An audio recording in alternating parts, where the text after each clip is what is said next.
What's going on, y'all? Eric Mulder here with Code Red Conversations. Thanks for joining me again today. If you haven't done so yet, make sure you hit that like and subscribe button down below so you never miss out on any of my newer content. And do me a favor, please share these videos.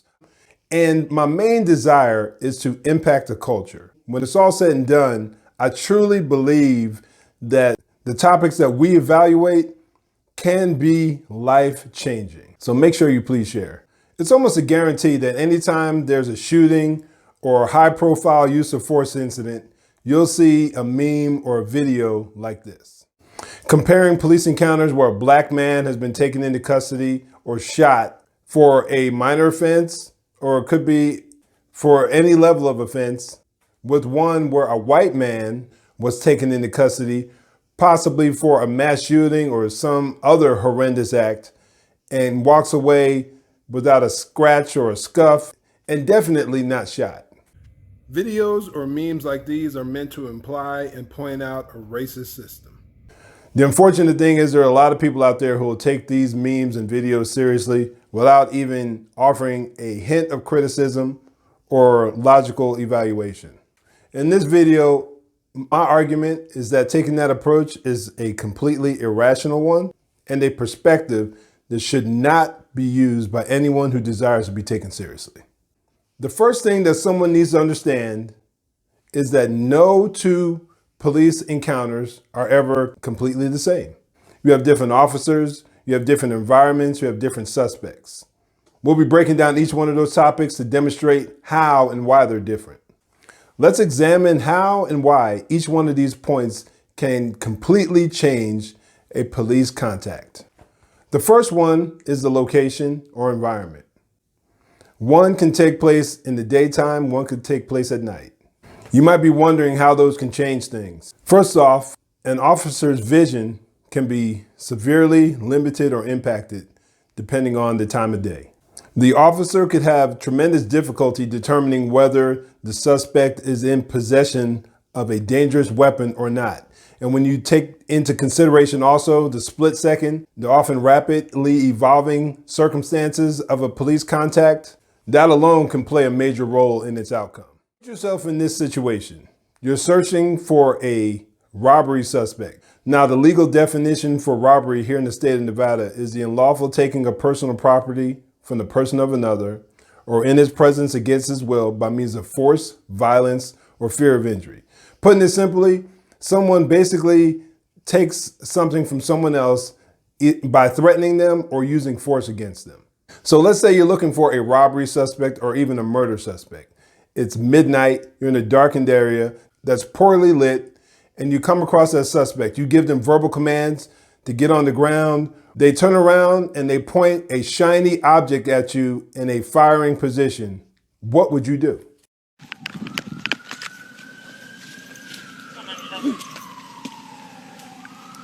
He's still in there.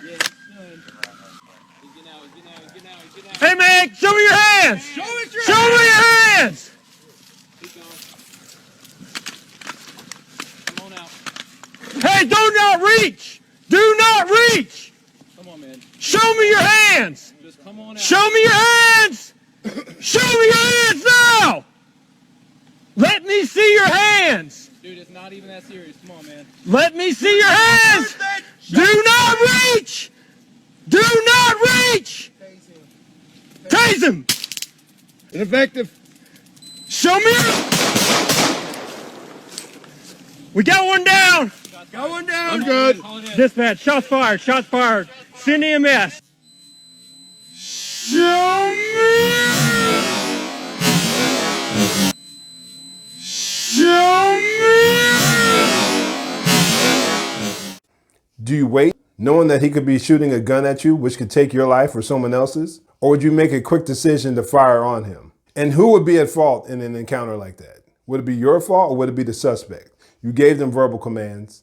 You told them to get their hands up, or maybe you told them to get on the ground. I would argue that ultimately the fault lies with the individual. Or even if you didn't give them verbal commands, they turn around and they point that same shiny metal object at you, or they take a firing stance with something that you are unable to identify. What would you do? Would that change the encounter? My point is that if you want to fairly understand and evaluate these horrific events, you have to take this into consideration. Now take that same event and bring it into the daytime, where you may have a better chance of seeing what the individual has in their hand. Do you see how that can potentially change the outcome? An officer's ability to see is something that can't be ignored. Now let's look at point number 2, which is the suspect. Regardless of their race, the actions of the suspect upon the officer coming into contact with him is what matters, regardless of the crime. Let me repeat that one more time. It's the actions of the suspect upon the arrival or upon the contact made by the officer is what matters ultimately, not the crime. That is ultimately the most important factor to remember when determining how this contact will end, whether in the taking of a life or whether one individual being taken into custody without any harm coming to them at all. Here's an example. You're the officer and you've just been dispatched to an active shooting where 5 individuals have been shot, and the suspect is a black male with a white t-shirt, blue jeans, and he has a gray backpack, 5'10", dreadlocks. And he was last seen heading eastbound from the incident of the shooting. You're approaching that area, you're searching for him, you see someone matching that description. Let's say as soon as you come into the area, he sees you, he immediately puts his hands up, or you give him commands to stop, put his hands up, get down on his knees, and he completely complies. The crime that he committed at that time will play a role in how you approach the encounter, meaning you will most likely have your gun out and you'll give him definitive verbal commands. Now, we'll take that same situation, but let's switch it up. You have a white male in a similar setting from an active shooter encounter. Same description other than the dreadlocks most likely, but same description overall. You have a white male, blonde hair, white t-shirt, blue jeans, gray backpack, who is believed to be the shooter. And you see him, but as soon as he sees you, he takes off running. What do? Now there's some case law that deals with issues like this. You have Graham versus Connor and Tennessee versus Garner, and they deal with the issues of force. These are Supreme Court cases that have been hashed out for decades now, and they play a major role in how an officer responds to the scene. In Graham versus Connor, there is what is known as a 3-pronged test: the severity of the crime, whether the suspect is actively resisting or fleeing, whether the suspect poses a threat to the officer or to others. These 3 prongs must be taken into consideration during any use of force. All 3 of them don't have to be met at the same time. Let's break that down a little bit further. If you have a jaywalker who an officer attempted to stop and he takes off running, an officer has no justification to shoot him. Why? Because of the severity of the crime. Him jaywalking is not a crime of where the officer would typically be concerned about him harming someone right away. As opposed to if you have someone who just shot up a school or just robbed someone at gunpoint, if they take off running, not in every encounter, not in every case, but if they take off running, there is a greater likelihood that they may use that gun to attempt to harm someone else. Hey folks, just as a quick addition to this video, just for clarity's sake, I just wanted to point out the fact that the example I'm giving in regard to a fleeing felon, Tennessee versus Garner, deals specifically with that issue. And in Tennessee versus Garner, the officer must have probable cause to believe that the suspect poses a threat of death or serious bodily harm to the officer or to others.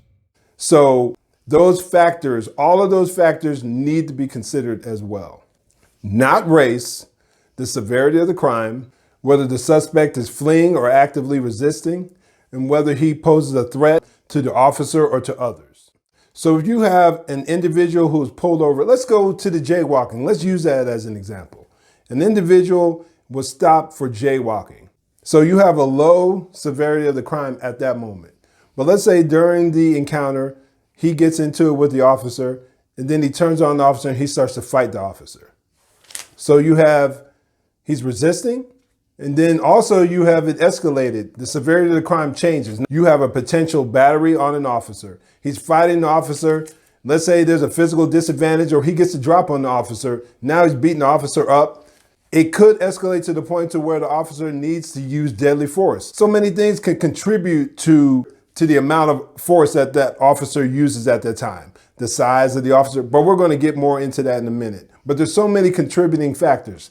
Many times people like to say, oh, the only thing that he did was X, Y, Z. He just ran from the officer. He did this or he did that. It was a minor offense. Going back into the other points that I mentioned, what did the suspect do?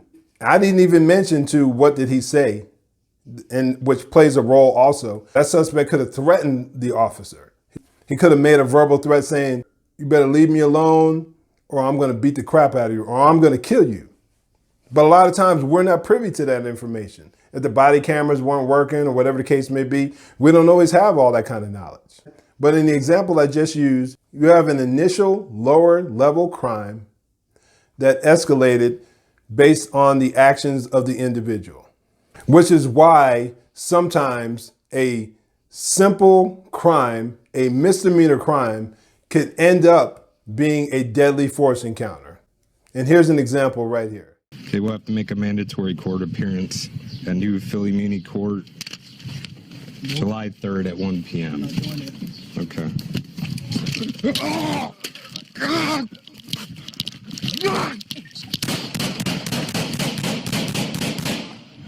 1 p.m.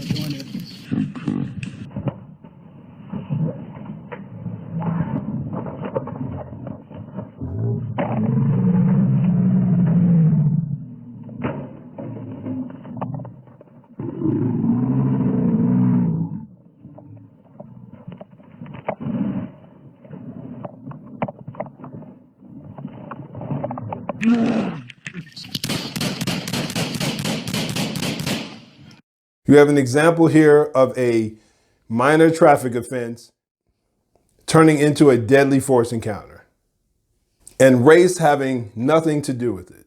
The final point is, who is the officer? What department is he working for? How much training do they receive on the job? Is that officer well trained? What's his size? What's his or her size? How much do they weigh? What level of physical fitness do they have? Do they have any additional martial arts or defensive tactics training? Are they newer? Are they seasoned? Have they been on for a long period of time? Is he or she physically weak or are they physically strong? All these points matter. The well-trained officer could have the physical capabilities to take the suspect into arrest who is resisting without resorting to deadly force. But it can also be an occasion where a well-trained officer is outmatched physically, or the suspect escalates the amount of force by presenting a weapon into the encounter. One point that's often overlooked in a lot of uses of force is that the officer has tools on him. A lot of departments, you'll have your baton, your gun, your taser. So in every use of force encounter, you have weapons involved, which are the officers. And there have been many occasions where an officer's had his radio, baton, or gun even used against him. Should we ignore those facts? Do they not play a role? Or should we evaluate every incident on a case-by-case basis? All of these points play a role in a use of force incident. Every one of them. None of them can be ignored. So the next time you see an encounter take place, instead of just assuming that it was racially motivated why the officer did what he did, as opposed to a similar encounter where an officer did something completely different, these are things that you need to take into consideration if you want to be fair and honest with the information. So the next time you see someone post one of these crazy memes or videos, share this video. Hopefully they'll be at least open-minded enough to consider the information that I'm offering. Once again, make sure you hit the like and subscribe button down below. Share my content if you would be so kind. In the meantime, stay safe, God bless, and make sure you join the conversation.